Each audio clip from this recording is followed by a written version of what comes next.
Hello and welcome back to Tinker Talks Guns. Today we're talking about the Sig P238 Legion. It's one of many guns that are referred to sort of generically as micro 1911s, even though they are nothing of the sort. They do somewhat resemble 1911s, but mechanically they're completely different. They are a single-action semi-automatic pistol, and the location of the controls is very 1911, as is the grip angle. And that's all to the good. This is in caliber .380, or 9mm Kurtz for Europeans.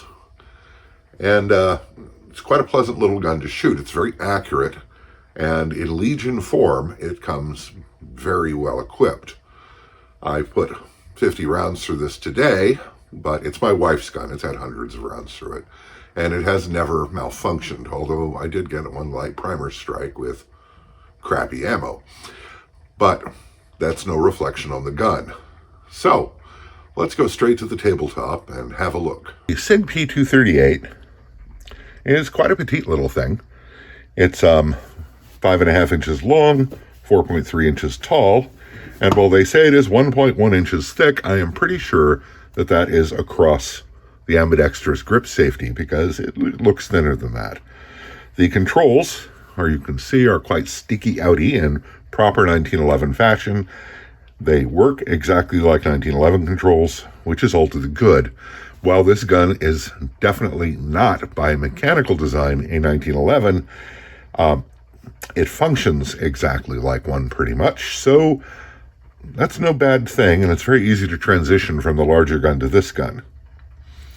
Now, let's unload and show clear. As you can see, the magazine is out of the magazine well. There is no round in the chamber. So, the gun does take apart exactly like a 1911. Pull back to the notch, push the slide release out, which I can't get hold of. Nothing ever goes quite right in these videos. Remove that and slide the slide off the front, and you can see the ejector pops up. And you remember when you're putting it back together. Then, this is where we depart from 1911. There is no bushing. There is a recoil system, which is not captured.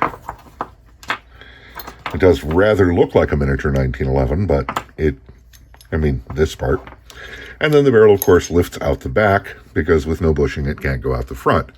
And it uses the cam-style disengaging thingy, like a Browning, and locks on the chamber top, like most Sig Sauers, which is a nice feature. It eliminates the locking lugs. It's not only cheaper to produce, it's pretty beefy, but it does require an added layer of fitting. Putting it back together, of course, is simply the reverse. Not too tricky. At least it never has been when I wasn't filming.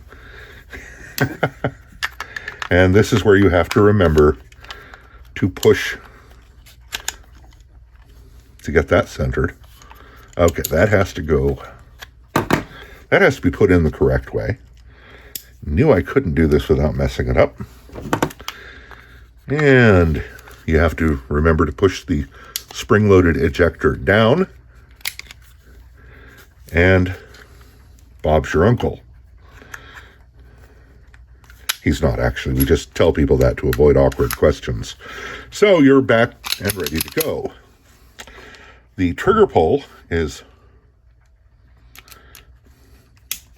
not available with the safety on. Trigger pull, I'm not very reliable about this, but I guess 4.5 to 5 pounds. It's nice and crisp, and the reset is not the shortest in the world, but it's not bad, and it's very positive. And it does not go forward much past the reset. But with practice, that's no issue at all. Now, this is the 238 Legion, and that is a little different than the standard 238. One place it differs is the finish. Now, like the 238, this is a stainless steel slide with an aluminum frame. But the finish is a specific color they call Legion Gray. Whoopee. It's nice looking, but it, doesn't add anything. There are forward serrations on the slide, so you can do your tactical press checks. And it has G10 grips with the Legion logo on them. And it has a number of other features like X-ray 3-day, or X-ray 3, that's it. Day-night sights, which are very easy to pick up and work quite well. There is also checkering here and here to improve the grip, and I really like that. There's also a flared extended magazine well, which I like less for reloading, but it just feels better in the hand to both me and my wife. So, quite a feature-packed little gun, and quite a good little gun. As I said, we've never had a malfunction.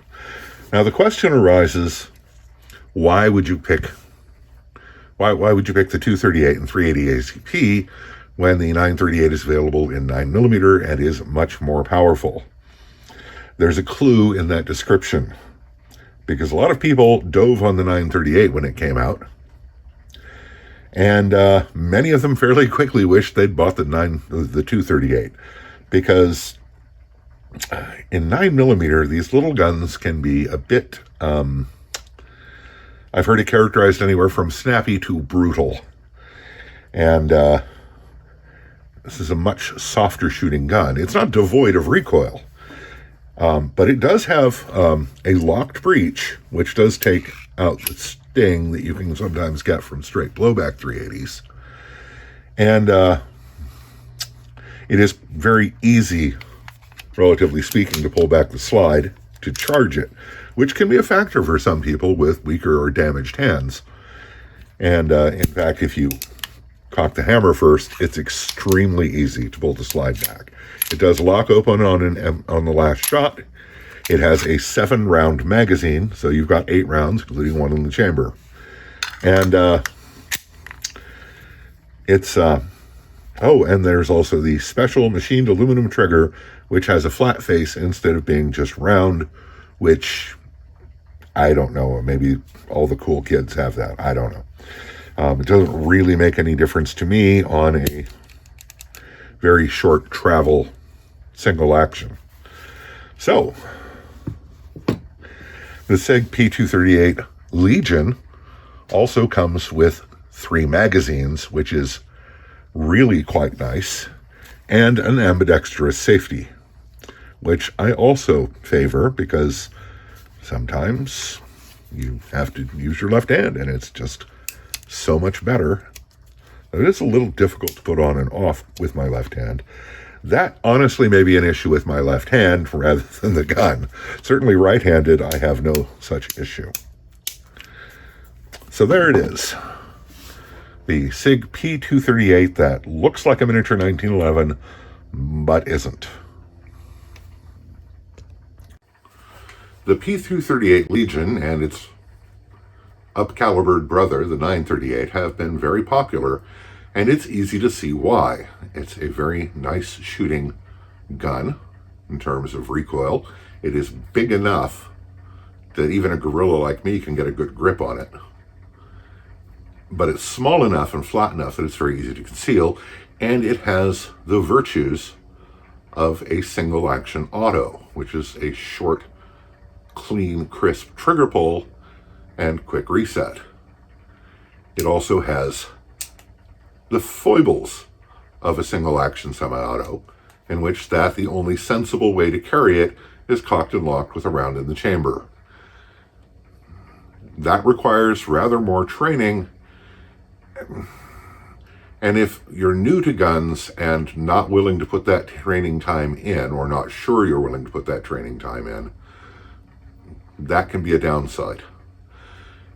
It has a great advantage for new shooters, though, in that it is fun enough to shoot that you actually will.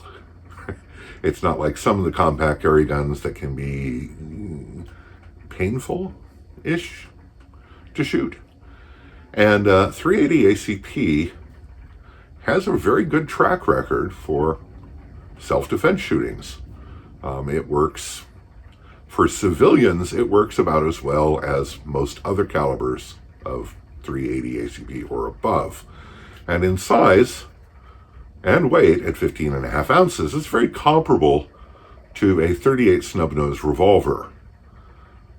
But it holds 2 more rounds, is somewhat less powerful, but it's easier and takes less training to put those rounds effectively on target very quickly. My wife adores this gun. It was a Christmas present that she chose for herself one year. I had no objections because I enjoy shooting it at least as much as she does. And it's just a great little carry gun if you're willing to put in the time and training to safely manage a single action semi-automatic pistol. So anyway, that's about it for this time. And